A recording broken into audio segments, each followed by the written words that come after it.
Welcome to Equipped for Impact, the podcast designed to assist Christian parents, leaders, and educators to raise up the next generation to stand firm in their faith and influence their world for Christ. We're your hosts. I'm Nate. And I'm Lewis. So let's get started. And today we're diving into one of our favorite topics, and that is books. Oh, yes. That is right. How many times have we mentioned books on the last 17 episodes? Yes. It's a lot. So we decided to devote a whole episode to a summer reading list. And this actually came at the request of some people too, right? Like I think I believe so. I think early on there were some listeners who reached out to us in person and just indicated, "Hey, you guys mentioned a lot of books, and we know you guys are readers, and so do you have like put together a reading list?" And in fact, we have a list that we use here at the school. We share with families, so we will drop that in. That's more kids focused, but there's a whole page at the end of books for parents and kind of more adult books. So this episode, first of all, we should note this is going to be our last episode for the summer. We're going to take a summer break, and we'll be back in the fall. August or so, we'll come back with new episodes. So this is kind of like rounding out season one for us. And part of that is just the nature of who Nate and I are. That's so right. If you know, we are educators, and so a big part of our audience probably listens to us on their way to school, on their way home from school. And so we're taking a break. We're giving them a break. Now, I guess I don't know that we'll really take a break because we'll probably record episodes in July that will be released in August. But I think the plan will be to kick back off right around the time that school starts back. That's right. So we'll be getting those out for you. And if you need something to listen to while you are mowing the grass, you can go download some of our old episodes, re-download them, listen again, or get some audiobooks that we're about ready to recommend to you. So summer's right here. I know, you're going out and doing lots of things, and, it might be, sitting at the beach, chilling in the backyard, just enjoying a quiet evening at home, and you don't want to be, having the brain rot of Netflix. So we're going to recommend some intentional reads for you when it comes to discipling your children, when it comes to engaging culture thoughtfully, but also just some fun reads, because fiction is really important, I think, for just like developing your imagination. It can give good connections with your kids. So Lewis, let's start with that first category. Okay. We're going to pull up our Goodreads accounts. We're going to look at books where we've read in the past, but let's talk about books to help parents grow in discipleship. So you want to do, you do one, I do one, and we'll just kind of go through that direction. So what would be your top book for parents to help them grow in discipleship? Man, there's a lot. I would say probably a good one to start is probably the 5 love languages of children. Brandy and I read that together. And we read that as parents, and we did it as part of our nightly devotion. And so we talked about that book, but it was really cool to see because we've got to see. So if you're not familiar with the 5 love languages, that's Gary Chapman, and it's the idea of we all have these love languages. There's 5 of them. I believe it's physical touch, time, quality time, acts of service, words of affirmation, and then gifts. And so, gifts, those are the 5. And so it was really cool reading that book and then talking to each other and saying like, "Hey, that's this daughter," or "Hey, that's this daughter," and it's actually, or even yourself, like you can see it within yourself. And so for us, it was really cool because it changed how we discipline our children, because one of my daughters, it's very clear that one of her love languages is physical touch, right? And so we believe in spanking. Sometimes spanking is necessary, but I had to be very careful that when it came time to spank this particular daughter, that I was careful with how I did it. Maybe if I spanked her and had a conversation, or maybe I didn't spank her, but I explained that I was going to spank her, because spanking her, it impacted her differently than it did another daughter who doesn't have physical touch as one of her gifts. Right. That's a good segue into what I would recommend, which is Ted Tripp's Shepherding a Child's Heart. It's a longer read, but it's a really good one, and he lays out very biblically the idea of shepherding, not just for behavior modification, but for actual life change from the inside out. Yeah. And he talks about spanking in there, and the way you go do it. Like there's a way to do that no one would think of as abusive, right? If you're discussing like, what did you do? Like, why did you do it? And now the actions have consequences, and like you walk through those steps. And so that's a really great read. Pick that one up if you've not. Shepherding a Child's Heart. And this next one that I would recommend, it's not a discipleship book, but it's one that I would recommend reading, and it's called 10 Who Changed the World by Daniel Aiken. And he writes at about 10 missionaries that changed the world. And some of these missionaries you may know, some of them you may not know. But I read this for one of my classes, and I've used them in conversations with my daughters and sermons.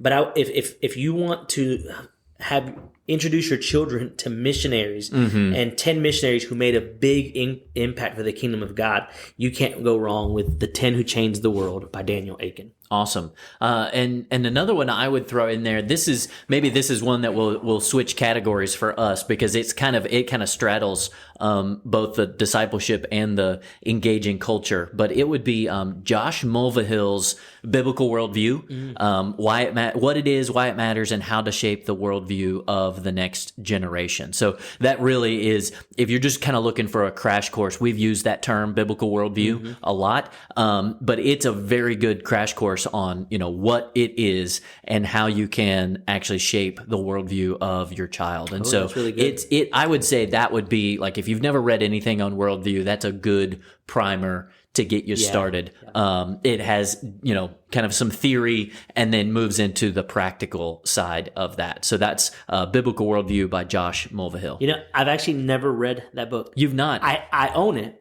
And it's on my list to read. We have given it out from the school here. Yes, the school gives it out. And you've never read it. Now, I think I've read enough of it, just parts of it, but I've never actually read the full book. To be fair, if you're listening to this and you have read a lot on worldview and biblical worldview, and like you're a voracious reader, you've read a lot of those things, you'll be disappointed by Mulvihill's book, because you get into it and you're like, wow, this is really basic. But if you've never read anything and you want to you're like, where do I even start? That's your book. It's going to be a good read for you. But I think that's what makes Mulvihill such a good writer and such a good book to read. Because another book that I would recommend, and I actually haven't finished this one, Brandy and I are reading through this one together. It's called 50 Things Every Child Needs Before Leaving Home. I've read it. Good book. And so it's like a checklist, right? Everything that he talks about are things that his parents, so he talks about how his parents sat him down as he was getting ready to graduate high school, and just this whole idea of things that they wanted him to know.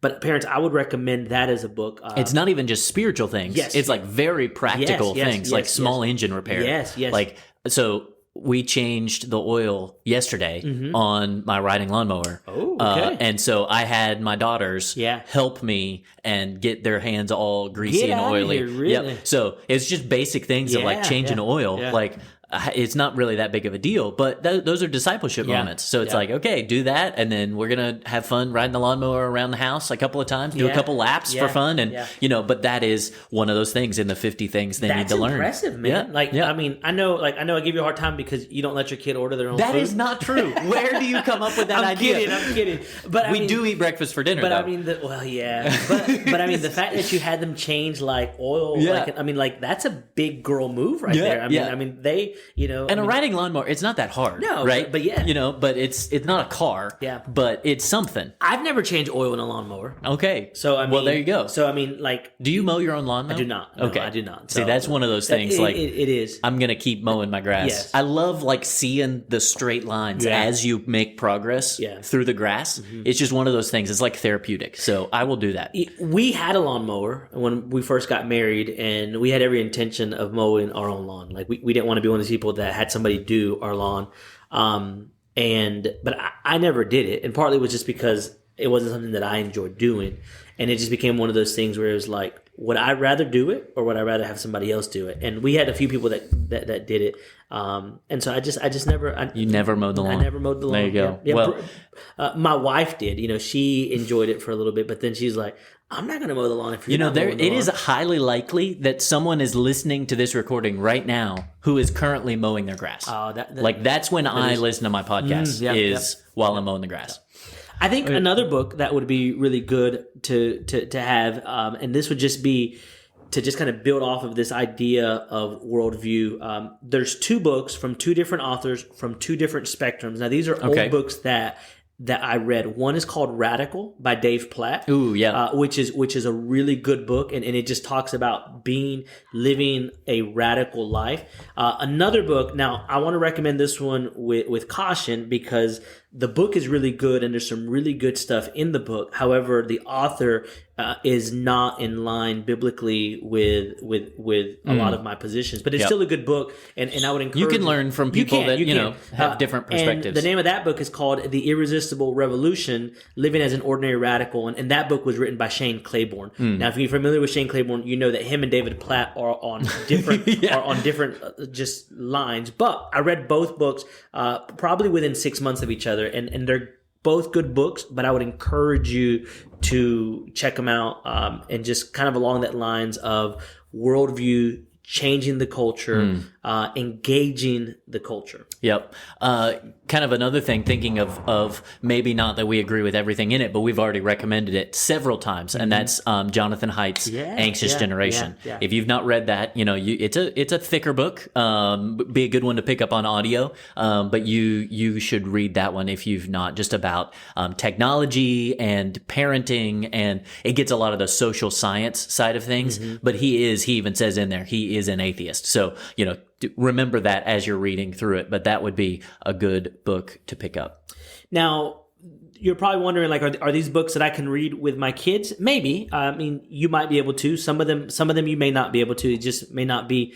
And so now let's talk about some good books that you can read with your kids. Children. Yep. I am a big Ted Dekker fan. Okay. And so parents, I would say anything that's Ted Dekker, and he writes for young children, but he also writes young adults, and he also writes adult books. Yeah. But I would say if you want to get into Ted Dekker, he is a Christian novelist, and so all of his books are not written with the Christian story, but a lot like C.S. Lewis and the Chronicles of Narnia, it's a story, but you pull out the elements from the Bible. Yep. And the ones that I would start with would probably be the Circle trilogy. It's actually not a trilogy anymore. I think there's 4 books now. Is that the green, white? They're all colors, right? They're all color, right? So black is the first one, red is the second one, white is the third one, but he's come out with a 4th one since there,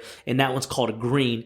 Spoiler alert, it actually loops back around. It loops back around, so yes. I got the audio version of all 4, and it actually starts with green. Does it? And it confused me. Yeah. To no end. Yeah. So start with black. Start with black. Black's which the first has a one. green cover. Yes. It's confusing. So start with black and then read it in that order: black, red, white, green. But I would say anything Ted Dekker would be great to read with your children. And with your kids, there are several series that he has that your kids can read, or you could read together. Like if it's maybe they're younger and they're not quite at that reading level, but you could read out loud. There's the And They Found Dragons is a series that's a good series. There's several other, Journey to Impossible Places. So those are great, like those Ted Dekker books. Yeah, I would echo that. Another one, if you think about Christian novels, fiction, fantasy type novels, and it's one that I stumbled upon actually because of our school's library, but it's called The Wingfeather Saga by Andrew Peterson. That one is awesome. Even as an adult, I was reading it and we had the copy from our school library and my daughter and I were stealing it from each other so that we could keep reading. Yeah. But it is a great book. It's kind of it's got a lot of Narnia feel to it, even Lord of the Rings. It's about 3 kids and their mom and grandpa who are kind of on this epic quest. There's a lot of great worldview themes in it, but it's not like overt and in your face like some Christian fiction can be like cheesy. Yeah. Have you read The Wing Feathers? I have not. You should pick that one up. Cool. Add that to your list. All It's a right. really good one to read. Now, I think, didn't your daughter like read all of the books like in like one weekend or something? No, not a weekend, but it was quick. Okay, I mean, that's what we I thought. worked through it really, and they're not short books. And I mean, so it was captivating. Yes, it is captivating. And she is a reader. Like, she's big. My oldest is really big into reading. My youngest is getting into it, and my youngest has read this too, and it should have been way above her reading level. Yeah. But we worked through that as a family. It's a great series. Yeah, and look, there's probably some books that you're thinking like, well, are there some books that I can read that are just short, that are just fun to read? Maybe you can just take some time to get some books. One of my favorite books to read that is really short. Now, it's not written from a Christian perspective, but I think there's a lot that can be pulled out, is The Giving Tree. And so that's a book that I actually, even as an adult, I go back and reread quite often. It's a short book. There's a good story there, but I've actually used it to actually teach from a biblical perspective. And so just because a book's not overtly Christian, or even because even if it's not written by a Christian author, doesn't mean that you can't redeem it, right? So when we talk about shaping a biblical worldview, it's about redeeming things that may not be Christian so that we can get the good stuff out of it. Right. Which, I mean, kind of going back to the Christian side, like we all know C.S. Lewis' Chronicles of Narnia, like those are pretty good, quick reads. Like I remember reading them as a kid thinking they were huge books, and now I see them and I'm like, oh man, those are pretty small. Yeah. But some maybe lesser known ones of his, if you're into sci-fi, he actually has the Space Trilogy. I think Out of the Silent Planet is the first one. And again, there's going to be some worldview elements in that. It is kind of got a Christian perspective, but it's kind of a lesser known, like Narnia takes the cake for him. But that if you're into kind of space sci-fi ideas, that's a good trilogy to pick up. And parents, here's a book that I would recommend reading with your kids. And there's different versions of it now, but if you can read the original one, now I would highly recommend reading the original one written in a modern English translation, but that would be Pilgrim's Progress. We read that as a family a few years ago, and then we watched like one of the Prime movies that was made out of it. Highly recommend. And it's not a long book, but it's a great story, and it's one that you can read. Like I said, I would encourage you to find the original Pilgrim's Progress, but make sure that you get a modern English version of it. And then there's also there's a little Pilgrim's Progress that was written by Helen Taylor. I've not read that one, but it's a kid-friendly format of Pilgrim's Progress. Gotcha. And then kind of to round out, you think we can each give one more and to round us out? So to kind of round out the just for fun, totally like this one really, I mean, I'm sure you could have discipleship conversations out of it, but we read it out loud as a family. So we'd take turns reading it last summer while we were on vacation. It's a 2-part series, The Wishmaker and The Wishbreaker. And it is, I mean, there were some things in there that was like, okay, we're going to have to skip a page or two, but so not a full wholehearted endorsement, but it was just a fun, it's a kid that gets a genie and he goes on a quest, and it's like, it's got silly parts. My kids loved, there's sections where it's like silly and like you kind of have to get some voices to really make it fun, and so it's just something like that. Again, we've talked before about just showing up and spending time together. That was a fun series. It's 2 books that we read over the summer as a family out loud. And that was a good one to read. That's really cool. I'm going to give you one that's probably not a family book. This is probably a mom and dad book, and this is a book that I highly recommend. In fact, a lot of times I gift it to people. Now, let me be clear. It's not written from a Christian perspective. In fact, I don't think the author is Christian, but it's a phenomenal book written by Randy Posh, and it's called The Last Lecture. And this is a man that's dying of pancreatic cancer, and it's a book version of the last lecture he gave. He was a professor at a university. And was it like Oxford or something? Or I thought it was a big name university. It was big. And so I read that book probably every 2 or 3 years. If you've never read The Last Lecture, highly recommend it. Again, it's not written from a Christian worldview. And like I said, I don't think Randy was a Christian. At least he never indicates that he is. But the content of the book, and a lot of even what I've done as a dad, as a husband, just as a person, I've gleaned from the last lecture, and I've redeemed it from a Christian worldview. Like there's a phenomenal story that he tells in there about him getting a brand new car and how how he pours Coke in the back seat. And just it's a phenomenal story. And so the last lecture would be a book that I would recommend that you read this summer. Good. A good legacy kind of book idea.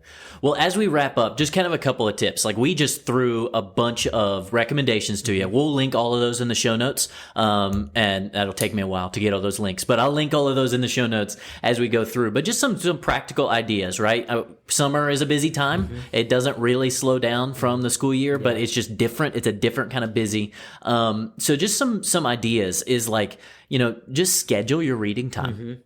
Find a time that you're going to read, whether it's, first thing in the morning or before bed.